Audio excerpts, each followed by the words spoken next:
Hey guys, Conda here.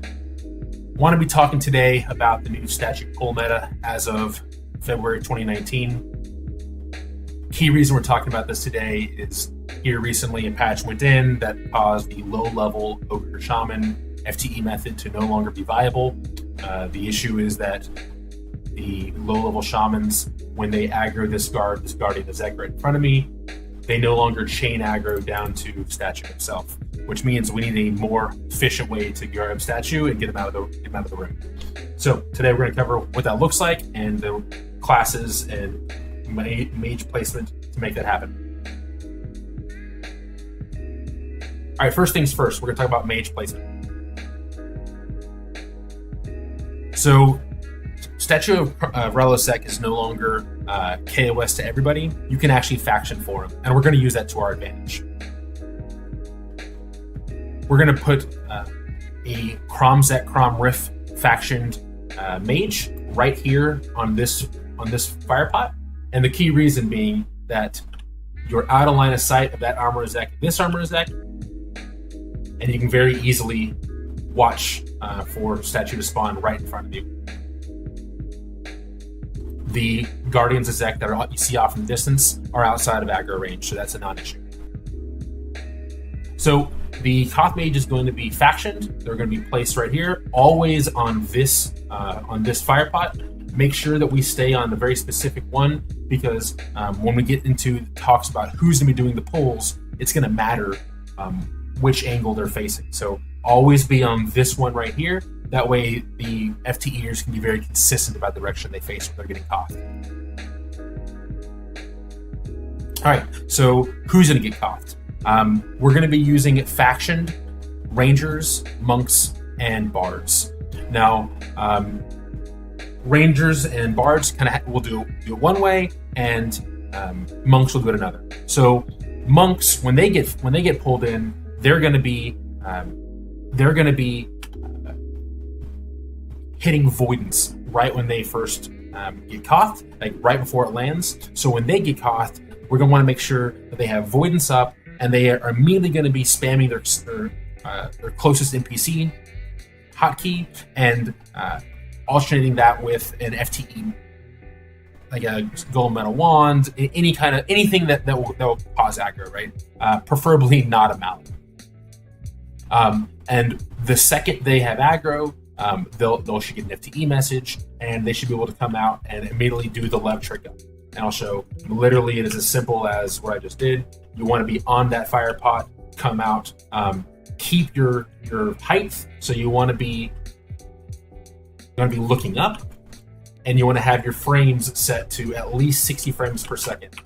So actually, it's very possible to mess up. Anything lower than about 60, and it can be a challenge to get out. If you can go all the way up to 100, that's fantastic. It gets much easier that way. All right, so like I said, Monk's going to be using Voidance, and they can immediately be running out.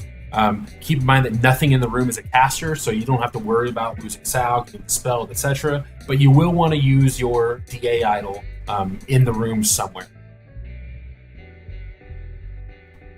Now, Rangers and Bards. Why do I mention them?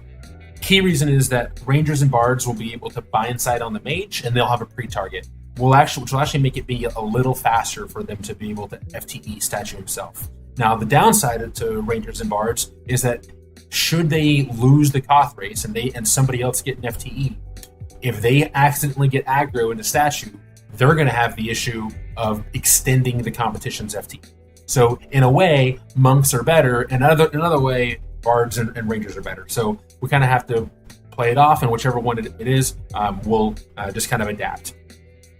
Now, if you are a Ranger or a Bard, please be aware that you're going to be doing the same thing as monks, where you Voidance. When you land, Rangers will Weapon Shield, Bards will Death Dance, but in Bard and Ranger land specifically, be aware that these are front-only disciplines. So you want to be looking at this southwest.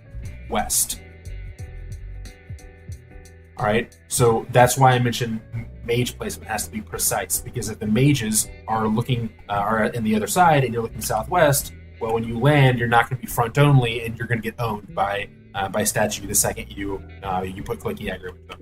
So always be on this right side. All right, so if you are a bard, you'll want a DA song while you're standing here.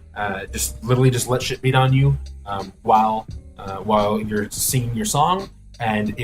So you'll DA that way. If you're a ranger, you'll immediately use an idol. If you're a monk, you'll use an idol somewhere in the room. So if you use an idol, this should put you roughly in the middle of the ice bridge. I'll kind of show what that looks like.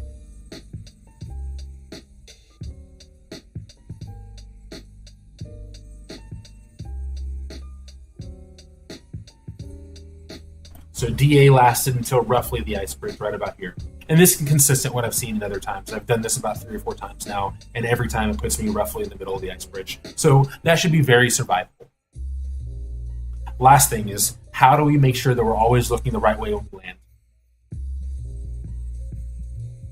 So a very easy trick to make sure you're looking in the right direction is just to back into this corner at the Waking Land zone line and just look this direction. As long as you're looking this direction, you're essentially pre-facing the correct direction and you'll have no issues.